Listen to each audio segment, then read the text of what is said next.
The chair recognizes the gentlewoman from New York. Mr. Speaker, I ask unanimous consent that all members may have 5 legislative days in which to revise and extend their remarks and include extraneous material on the measure under consideration. Without objection.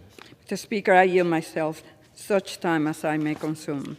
The gentlewoman is recognized. Mr. Speaker, I rise today in support of H.R. 6450, the SCORE for Small Business Act of 2022. America's nearly 30 million small businesses represent more in the end of August, or the pause would be extended further. The president has said in the past that he supports canceling up to $10,000 in student loan debt. When lawmakers mentioned student loans, the president said he's asking aides to explore his options. This is a signal to lawmakers that he may be willing to go farther than he pledged during his campaign. One of the lawmakers that met with Biden told reporters they're looking at different options on what they can do, on forgiving it entirely. That was our request. Now, there is already an August 31st deadline that has been set, just as early voting will be starting in several states ahead of the midterm elections. Now, the ongoing public message that the Biden administration is looking into, and officials in the Biden administration have been examining whether the president has the authority through executive action to forgive federal student loan debt, since the president took office more than a year ago. Canceling student loan debt would actually depend on whether a group of individuals, whether a group or individual challenges the action. What are your thoughts on this, everybody? Should President Biden cut down student loan debt? Folks, the good news is that many people will be receiving a $2,000 stimulus check this month. To know if you're eligible for this $2,000 stimulus payment, watch until the end of the video. The Social Security Administration has announced that nearly $6,000 in new monthly benefits can actually be claimed by millions of people. The IRS has just sent out over 78 million payments actually. So, watch until the end of the video because we're going over a lot of information about Social Security, stimulus checks, SSI, and SSDI. There's a lot of good news to talk about. So folks, a senior citizen advocacy group has estimated that Social Security benefits could increase by 8.9% in January of next year. On the surface, that may sound cheer-worthy, but the mechanics behind the potential boost carry more bad news than good news. The advocacy group released its estimate after the Bureau of Labor Statistics released its March 2022 inflation report. That report showed 3 primary measures of inflation, rising between 8.1% and 9.4% over the past year. Inflation, or rising prices, is the driver of Social Security COLA. The purpose, everybody, for the COLA is to protect the purchasing power of retirement benefits, so that seniors don't find their buying power sinking as prices increase. Unfortunately, the timing of COLA implementation can be problematic for seniors who are just getting by. Social Security COLAs from changes in the Consumer Price Index for wage earners and clerical workers. Now, specifically, next year's COLA will be the percentage difference between this year's average third quarter and the prior year's third quarter. So, one problem with this system is the delay between when prices rise and when seniors get some relief from the COLA. Seniors wait until January to get the COLA, even though higher prices are affecting their budgets and spending power now. Next year's COLA could also be lower than the Senior Citizens League estimate of 8.9%. That estimate is based on projected CPIW values for July, August, and September.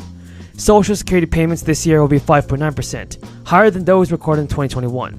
Currently, the average Social Security benefit is around $1,600, and the maximum is $4,100. But everybody, the maximum Social Security retirement benefit that you can receive depends on the age, when you start collecting, and your earnings history, among other factors. In 2022, the maximum is $3,200 per month.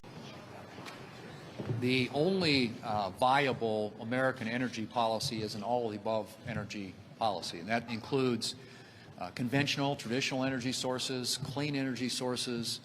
It includes nuclear and hydro and natural gas and biofuels. And just to be fair, the administration finally, and I say emphasize finally, has agreed to the year-round usage of E15.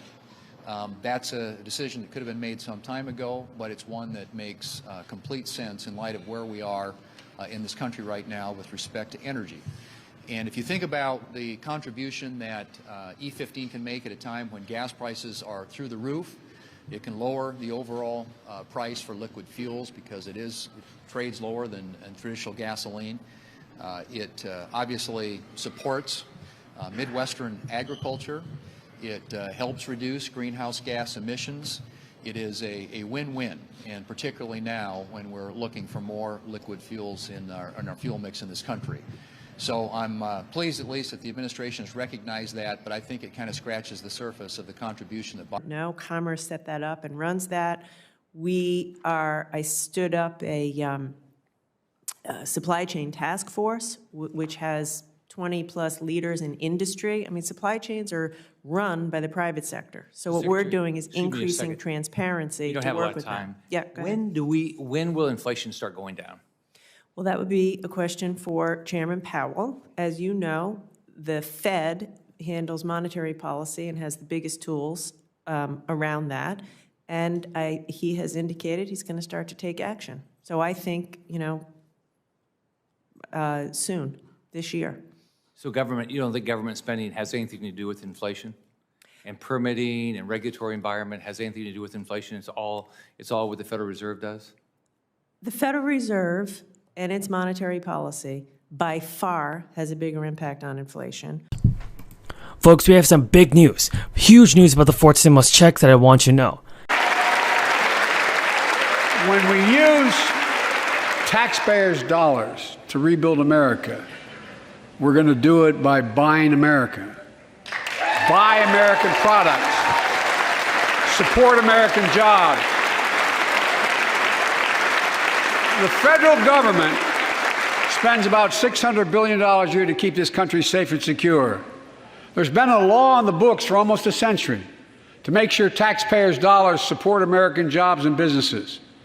Every administration, Democrat and Republican, says they'll do it, but we're actually doing it. We'll buy America to make sure everything from the deck of an aircraft carrier to the steel on highway guardrails is made in America from beginning to end. All of it. All of it. Madam President, I rise today to once again express my extreme disbelief and disappointment that the United States Senate will vote to confirm Dr. Robert M. Califf to yet again lead the Food and Drug Administration. My opposition is nothing new. In fact, it was exactly 5 years ago, next week, that I came to the Senate floor to urge my colleagues to oppose Dr. Califf's nomination to serve under then President Obama in this same role. In the 5 years since Dr. Califf was confirmed, more than 400,000 Americans and 5,000 West Virginians have died from drug-related overdose. And 2020 was the deadliest year on record for drug-related overdoses. 1,386 West Virginians and nearly 95,000 Americans died from a drug-related overdose. That number is just increasing, with over 100,000 Americans having died from overdose between April 2020